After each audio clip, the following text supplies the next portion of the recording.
एक बुजुर्ग गुजरे हैं हज़रत ख्वाजा निज़ामुद्दीन औलिया रहमतुल्लाह अलैह। वो चिश्तिया सिलसिला के बुजुर्ग थे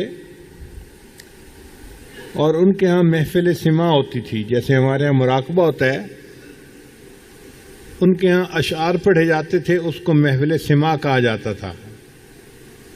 आजकल की कवाली नहीं थी, आजकल की कवाली में तो साज होता है और गाने को इस्लामी रंग दे दिया जाता है। वो अच्छी आवाज के साथ अल्लाह की मोहब्बत में, नबी इस्लाम की मोहब्बत में अशआर पढ़ते थे, उसको महफिल सिमा कहा जाता था। तो हज़रत ख्वाजा निज़ामुद्दीन औलिया रहमतुल्लाह अलैह कभी कभी वो मजलिस मुनक्किद करवाते थे। हुकूमत की तरफ से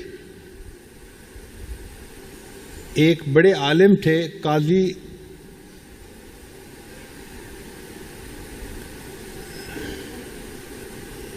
ज़ियाउद्दीन सुनामी रहमतुल्लाह अलैह।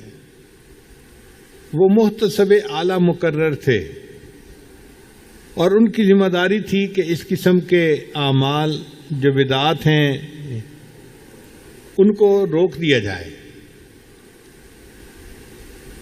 तो काजी ज़ियाउद्दीन सुनामी रहमतुल्लाह को जब पता चलता कि फलान जगह पे महफिल सिमा हो रही है, वो वहां पहुंचते और उस महफिल को ख़त्म करवा देते, लोगों को उठा देते, घरों में भेज देते।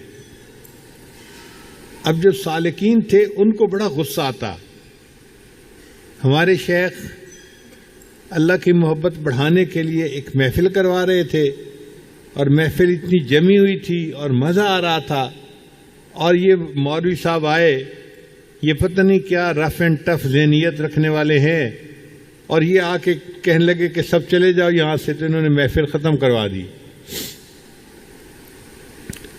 तो उनकी तबीयतों में और उनके मुरीदीन की तबीयतों में गुस्सा था काजी साहब के बारे में, मगर चूंकि कानून काजी साहब के साथ था तो वो आगे से बात कुछ नहीं कर सकते थे।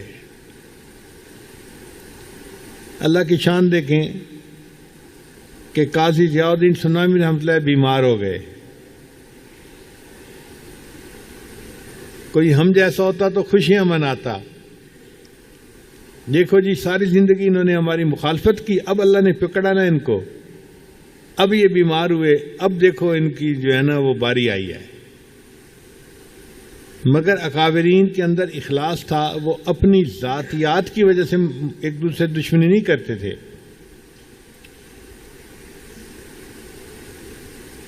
हज़रत ख्वाजा निज़ामुद्दीन औलिया रहमतुल्लाह को पता चला कि काजी साहब बीमार हो गए हैं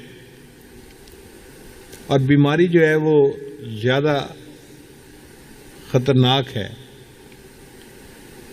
तो वो चले कि मैं जाके उनकी इयादत करता हूँ, बीमार पुरसी करता हूँ। दरवाजे पर पहुंचे और उन्होंने दरवाज़ा खटखटाया। अंदर से काजी ज़ियाउद्दीन सुनामी रहमतुल्लाह के खादिम था, उसने आके दरवाज़ा खोला, देखा कि निज़ामुद्दीन औलिया रहमतुल्लाह खड़े हैं। पूछा कैसे आए? उन्होंने कहा जी कि मैं इयादत के लिए हाजिर हुआ हूँ, पता चला बीमार थे। उसने जाके काजी साहब को बताया। काजी साहब ने कहा भाई बात यह है कि इनके साथ मेरी इक्वेशन कोई शुरू से ठीक नहीं है और ये मेरा अब मरने का वक्त है और मैं नहीं चाहता कि कोई ऐसी बात नाखुशगवार पेश आए कि मेरी तबीयत के ऊपर तकद्दुर हो। तो आप उनसे माजरत कर दें कि मैं इस वक्त रजू अल्लाह की कैफियत में हूं, मैं किसी से मिलना नहीं चाहता। तो जब उन्होंने ये पैगाम भिजवाया तो ख्वाजा निज़ामुद्दीन औलिया रहमतुल्लाह अलैह फिक्रमंद हुए कि आखिरी वक्त है और वो मिलना नहीं चाहते, तो ये तो फिर मेरी उनसे मुलाकात ही नहीं हो सकेगी। तो ख्वाजा निज़ामुद्दीन औलिया रहमतुल्लाह ने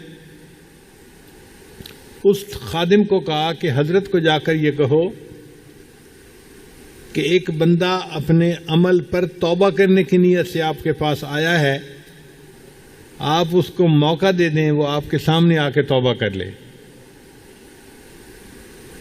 अब जब ये पैगाम काजी साहब के सामने गया तो काजी साहब ने फौरन उठकर अपने सर से अमामा उतारा और अपने शागिर्द को कहा, मेरे बिस्तर से लेके घर के दरवाजे तक ये मेरा अमामा बिछा दो और ख्वाजा साहब से कहो कि वो जूतों के साथ चलते हुए इस अमामे पर मेरे पास आए, क्योंकि उनके साथ जो मेरी मुखालफत थी वो अल्लाह के लिए थी, वो अपनी ज़ाती अगराज नहीं थी। अगर वो तौबा की नीयत से आए हैं तो मैं उनको कबूल करने के लिए तैयार हूं। तो हमारे अकाबिर अपने अमाल में इस कदर इखलास का ख्याल